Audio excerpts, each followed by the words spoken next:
After flying into San Jose del Cabo the day before, this was the first of 2 days of warm-up dives we had planned before we would be boarding our liveaboard and heading for Socorro. You look awake. So The part of town we were staying in didn't have a lot, but fortunately there was one coffee shop that also had pretty damn good breakfast burritos. And apparently, while I was gone, Taters got old. Can't wake up without...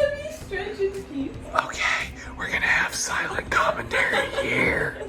You can see in her eyes that youth has departed. Now it's old age, sunset of her life. I hope this boat goes quickly because I'm not sure how much longer she's gonna last.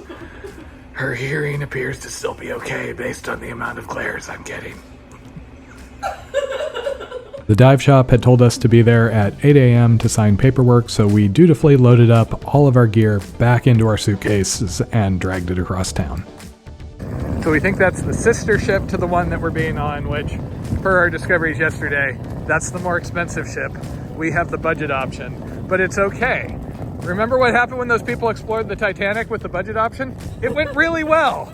East Cape Explorers is the only dive shop in town, and it's a fairly small operation. When you arrive, though, you see this really awesome mural showing all the dive spots in the area.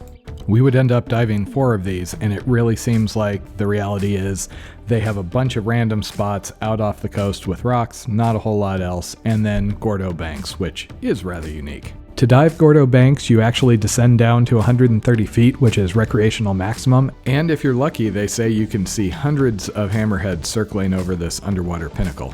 This struck me as really unique and something that was worth doing as long as we were diving in the area. Unfortunately, they only led Gordo Banks dives a couple of times a week, and obviously this wouldn't work as the sort of warm-up we were looking for the next day or two.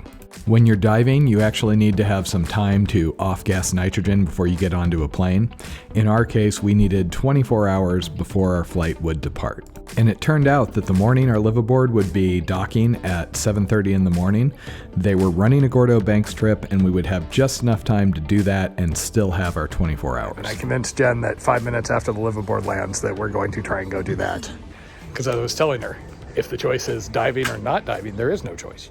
After a short walk back across town, we boarded the boat that East Cape Explorers uses. There was one other diver with us and a group of snorkelers.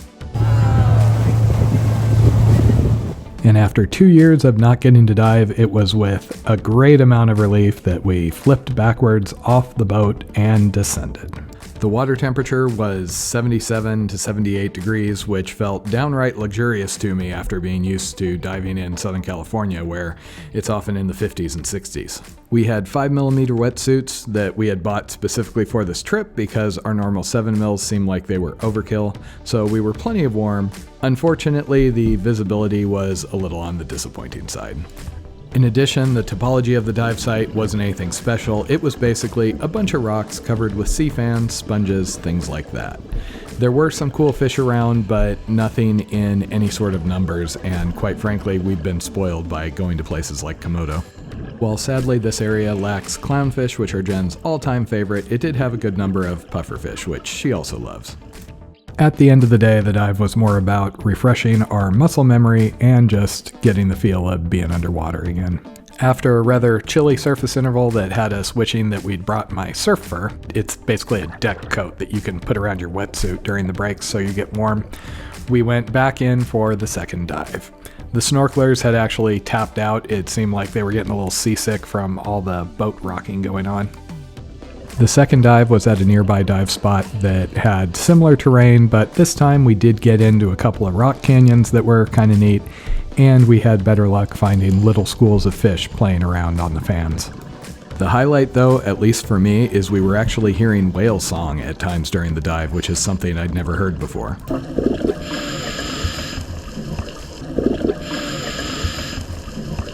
All in all, not the most thrilling dive, but it did serve to refresh us on our equipment. Afterwards, we grabbed a quick lunch, went back to the hotel and slept for a little while, had dinner, and then went to bed so we could wake up and do it all again the next day.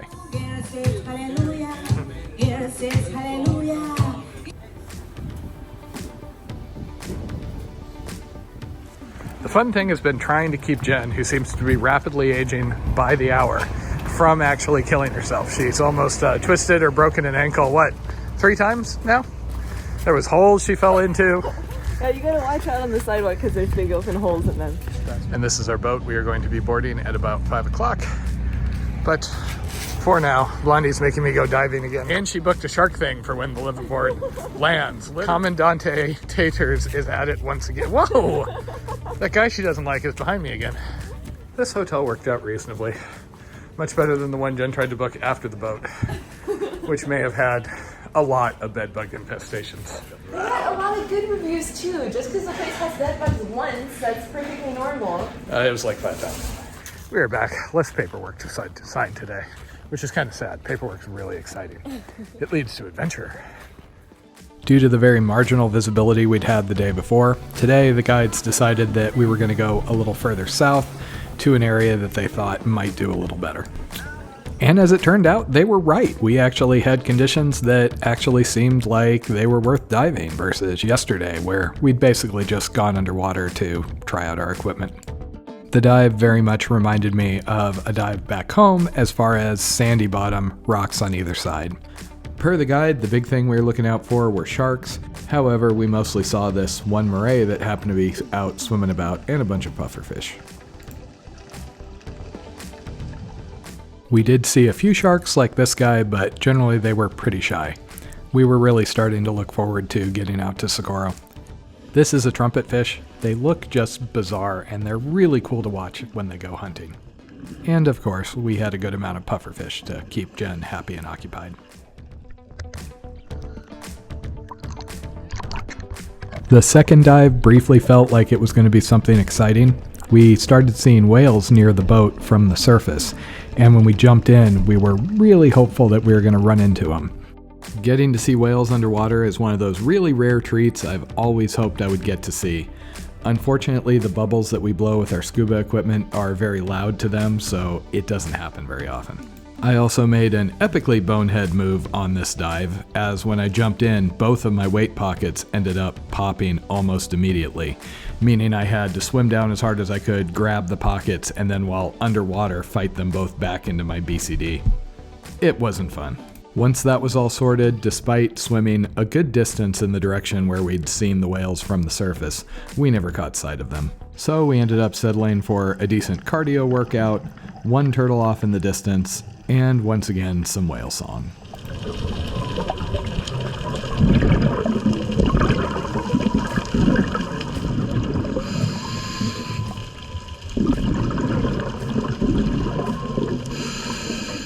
We did, however, have a pretty good encounter with whales on the surface on the way back. Give me that tail! Give me that tail!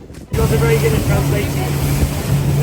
Really getting labels. Our boat actually passed right by the Quino on the way back to the dock. That is our boat. We have a couple of hours till we're allowed to get on it. So we are just wandering along this sad little stretch of wherever we are. After struggling to find a place out of the sun to kill time and settling on going back to the hotel and ordering margaritas, it was finally time to board our liveaboard. The initial impression I had was, this is a really, really small boat with a whole heck of a lot of people. We had booked the Quino because it was a little cheaper than the other options and because it had a single cabin that was double occupancy. All the other rooms had 4 bunks per, and it's really not worth it to us to do that sort of sleeping arrangement. Now, remember at this point, I was only about 10-12 days off of the Continental Divide Trail, and every year when I come off the trail, I always really struggle with being in crowds, being in enclosed spaces. I was not doing too well initially. Because the islands we would be heading for are located 200 or 300 miles offshore, there was a good amount of transit involved in this trip. We left San Jose del Cabo at 7 p.m. and we would have an entire day of transit before it would be finally time to start diving. And this is our last sight of land other than very, very tiny islands for the next 9 days or so. When we did Komodo, I really didn't mind our transit time because we were on a really nice boat and we had plenty of room. Here, again, the room was kind of limited. Being in our room felt like a coffin, and there was nothing to do all day other than eat and attend one dive briefing at 11. The dive briefing was the usual introduction to the boat and how diving was going to work over the next however many days. Any of the liveaboards we've done, they always assign you to a guide. That's usually a requirement of most of these dive destinations, and you are grouped with 4 to 6 other divers. In this case, all the dive groups were going to be 6 people, which is rather large, but that's what you get with a budget boat. Interestingly enough, this was the first time we'd seen it where they didn't assign the groups, they actually just had you sign up for a dive guide. I didn't have a really strong preference, so Jen just randomly signed us up under Marco, the guy who had done the dive briefing earlier that day. We went to bed in our tiny cabin and woke up the next morning, anchored off the side of San Benedicto Island, surrounded by sharks.